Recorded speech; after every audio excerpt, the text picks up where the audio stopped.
Ce 1er juin, le cabinet d'avocats Lin, représentant Baekhyun, Xiumin et Chen, a annoncé qu'un avis de résiliation de contrat exclusif avait été envoyé à SM Entertainment, au nom des 3 artistes. Selon Lin, les 3 membres d'EXO ont soumis un total de 7 demandes de documents détaillant les revenus et les paiements des 3 artistes de mars à mai, estimant que certains aspects de leurs revenus posaient problème. Baekhyun, Xiumin et Chen ont choisi de demander des documents clairs et transparents sur les calculs de revenus de la société, qui est pour rappel un droit fondamental en tant qu'artiste. Cependant, le label a refusé de fournir les documents en prétendant que la société ne pouvait pas révéler ces informations aux artistes. Le cabinet d'avocats a également déclaré que la SM avait forcé ces artistes à signer de longs contrats exclusifs d'une durée totale de 12 à 13 ans, puis a récemment exigé que les artistes renouvellent leurs contrats prématurément afin de les prolonger jusqu'à au moins 17 à 18 ans. Les artistes pensent que le label impose des contrats d'esclaves, violant ainsi les lois existantes concernant cette pratique. Les artistes ont donc décidé d'intenter une action en justice concernant ces contrats d'esclaves, et d'agir en tant que porte-parole pour de nombreux autres artistes de l'agence qui sont soumis à des contrats contraignants similaires. Suite à la plainte déposée, l'agence a publié une déclaration officielle. Dans cette dernière, le label indique, je cite, « Pendant cette période importante où nous canalisons nos efforts vers une nouvelle phase de SM Entertainment, nous avons confirmé la présence de forces extérieures approchant les artistes de notre agence, leur fournissant de fausses informations, de faux documents judiciaires et des offres irrationnelles, en leur disant qu'il n'y aurait pas de répercussions légales si les artistes choisissaient de signer des contrats avec d'autres agences, tout en restant liés à la SM. Dans la suite du communiqué, SM explique que ce seraient des personnes extérieures qui manipuleraient les artistes pour les retourner contre le label. SM finit par dire qu'il entreprendrait des actions légales contre ces personnes qui souhaitent mettre à mal l'image et les finances de l'agence. Mais les excuses du label n'ont pas convaincu tout le monde. En fait, de nombreux netizens affirment qu'ils esquivent la question et mettent la faute sur ces soi-disant forces extérieures. D'autres disent qu'ils devraient simplement mieux payer leur artiste en premier lieu. Mais le même jour, le média Ilgan Sport a rapporté que Big Planet Made, le label de Viviz, avait reçu un document juridique de la part de l'ASM. En fait, le label d'EXO suspecte le producteur MC Mong, qui serait également directeur exécutif de Big Planet, d'avoir tenu une réunion avec Baekhyun, Xiumin et Chen il y a quelque temps. Ce à quoi le label de Viviz a déclaré qu'effectivement une rencontre avait eu lieu, mais ce n'est pas pour les recruter, c'était une réunion privée. SM a dans la foulée publié une deuxième déclaration pour éclaircir la situation. Dans son communiqué, SM affirme que pendant la période de renouvellement des contrats, les membres ont choisi de renouveler leur contrat de leur plein gré, et que la question des paiements et des revenus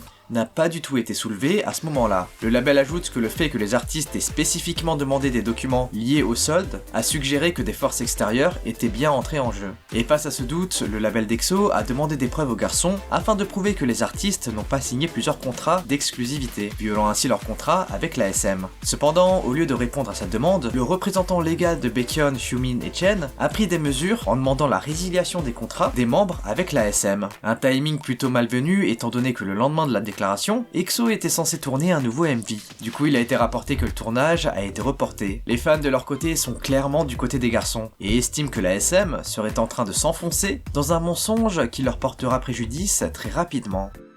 En plus de l'ASM, c'est YG qui fait face à une situation compliquée concernant ses artistes. Alors que tout le monde attend avec impatience les débuts du groupe hyper prometteur Baby Monster, Ion a provoqué une controverse assez grave dans la communauté internationale. Ce 29 mai, une vidéo a été postée sur les réseaux, mettant en vedette la membre de Baby Monster.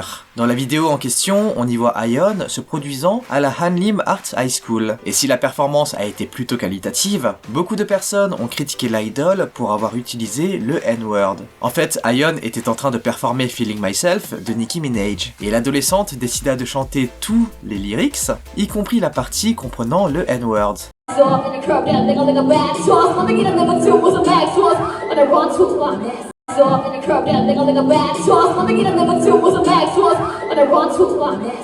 La vidéo est rapidement devenue virale et a provoqué une vague d'indignation de la part de la communauté internationale, qui a décidé de vivement critiquer l'artiste pour son comportement. En fait, la situation est d'autant plus problématique pour plusieurs raisons. Déjà, Ion parle anglais couramment, et donc comprend les paroles. Elle était en totale connaissance de la définition du mot. En plus, l'idole a étudié l'histoire du rap et son influence. Du coup, elle a encore moins de raisons de ne pas savoir ce qu'est le N-word. Et finalement, YG, qui est connu pour s'exporter et intégrer beaucoup de rap lines dans ses chansons, n'a pas d'excuses concernant le comportement de la jeune idol. Du coup, certains internautes ont demandé à ce que l'idol soit retirée du groupe, et beaucoup ont exprimé leur déception face à la controverse qu'elle a provoquée, avant même ses débuts officiels. Pour l'instant, YG Entertainment ne s'est pas encore prononcé sur le sujet, et aucune déclaration officielle n'a été publiée en réponse à la controverse. Qu'en pensez-vous ?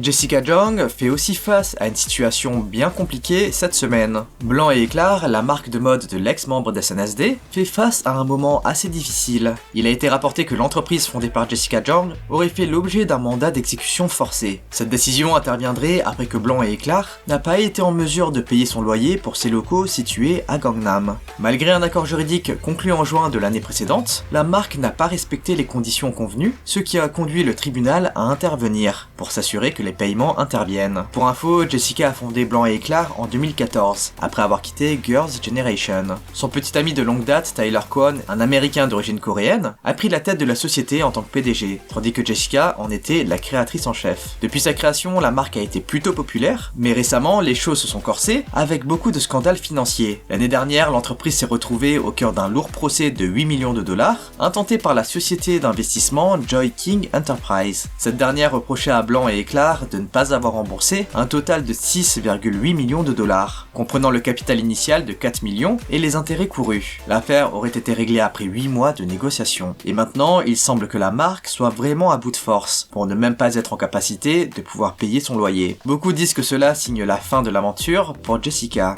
Les amis, si vous souhaitez rester au courant de l'actu K-pop et nous donner de la force en même temps, n'hésitez pas à vous abonner à la chaîne. Vous êtes 7 personnes sur 10 à ne pas être abonnés, alors n'attendez plus et rejoignez-vous aussi cette incroyable communauté qu'on est en train de construire. Allez, on passe aux actus feel good. 50-50 continue encore de surprendre tout le monde. Ce 25 mai, le prochain film hollywoodien Barbie, avec Margot Robbie et Ryan Gosling, a officiellement révélé la composition de sa bande originale. Et de nombreux internautes ont été surpris de voir que 50-50 faisait partie du line-up, aux côtés d'autres artistes tels que Dua Lipa, Ice Spice ou encore Nicki Minaj. 50-50 fera une collab avec Kali pour l'occasion de la bande-son du film, intitulée Barbie Dreams. La sortie du film est actuellement prévue aux US le 21 juillet, et sa bande originale sortira le même jour. Félicitations aux filles pour ce projet. Félicitations également à Stray Kids qui a établi un nouveau record de précommande. Il a été rapporté que le prochain album studio complet de Stray Kids, 5 Star, a atteint 4,93 millions de précommandes au 30 mai, 3 jours avant sa sortie. Il s'agit là d'un nouveau record de précommande parmi les artistes de K-pop. Encore une preuve que le band est l'un des plus prolifiques de la 4ème gen. Et ce 27 mai, les membres de Idol ont également dévoilé leur première série de dates de leur toute nouvelle tournée mondiale, qui débutera à Séoul le 17 et 18 juin. Ensuite, les filles visiteront Taipei, Bangkok, Hong Kong et San Francisco entre juillet et août. Mais il a également été révélé que les filles allaient se produire à Paris le 13 septembre, de quoi ravir tous les Neverland français.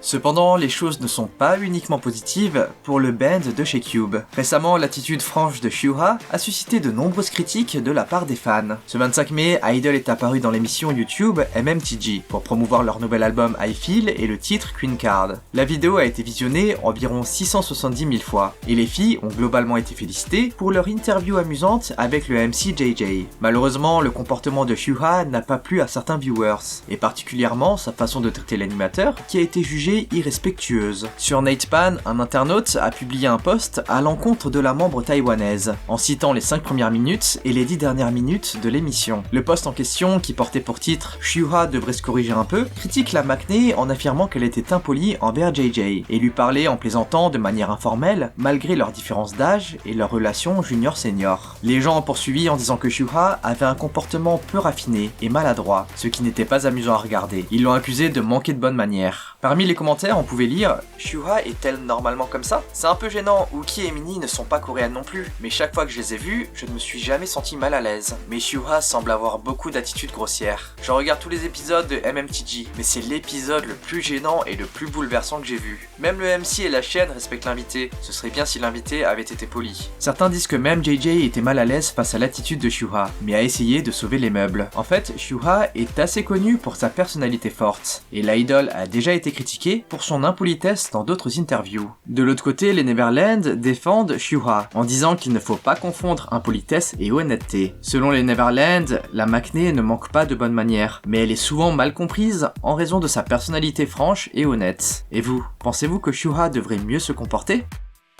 Un comportement qui a été également vivement critiqué est celui de certains Enjin. Lors d'un récent fan call avec les membres des Naipen, un extrait de celui de Sang-hoon est devenu viral sur diverses communautés en ligne coréennes. Dans la vidéo en question, on voit une fan discuter avec Sang-hoon de manière assez irrespectueuse. 야, 너 나한테 할 말 없니?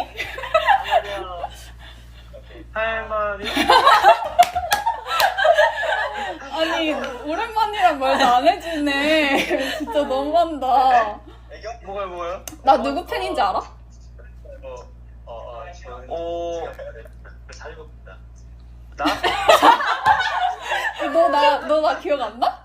En fait, pendant tout ce temps, il semble que la fan était avec d'autres personnes, qui riaient et se moquaient de Sang-hoon. En plus de ça, la fan a continué à insulter Sang-hoon sur Twitter, en disant « Les autres gars sont drôles, mais Park Sang-hoon me rend ouf. C'est un attardé qui ne me connaît même pas. J'ai juste ri parce qu'il a l'air retardé. » La vidéo et le post ont rapidement été répandus sur les réseaux, et les netizens ont vraiment été choqués par le comportement de l'Enjin. Sur les forums, on pouvait lire « Je vous parie qu'elle ne sait pas à quel point elle est folle. C'est pourquoi je me sens parfois mal pour les idols. Ils doivent faire face à des tarés comme elle. » Et vous, qu'en pensez-vous ?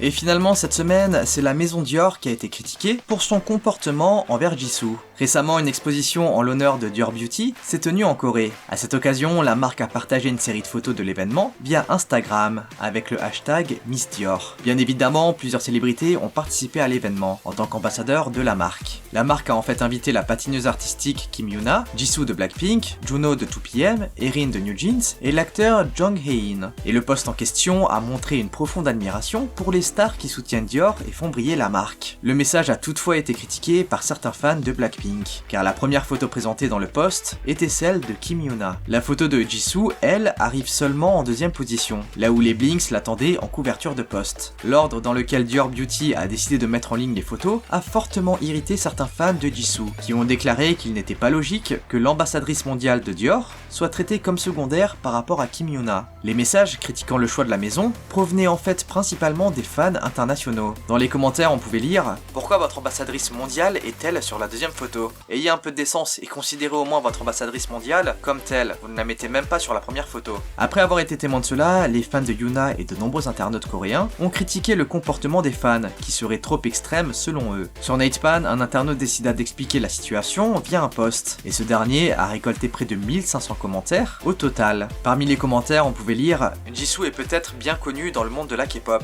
mais Kim Yuna est connue dans le monde entier en tant que représentatrice de la Corée. Elle est à un autre niveau. En plus, si vous voulez vraiment parler des carrières de la K-pop, Blackpink est derrière BTS. Qu'est-ce qui les bouleverse autant concernant Kim Yuna ? Ces gens doivent arrêter de manquer de respect à la carrière que Kim Yuna a accomplie. Qu'est-ce qui ne va pas chez eux ?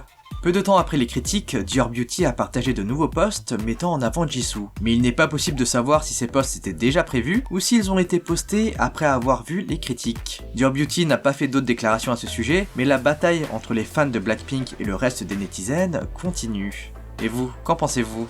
Bon les amis, on se retrouve mercredi prochain pour une nouvelle actu K-pop.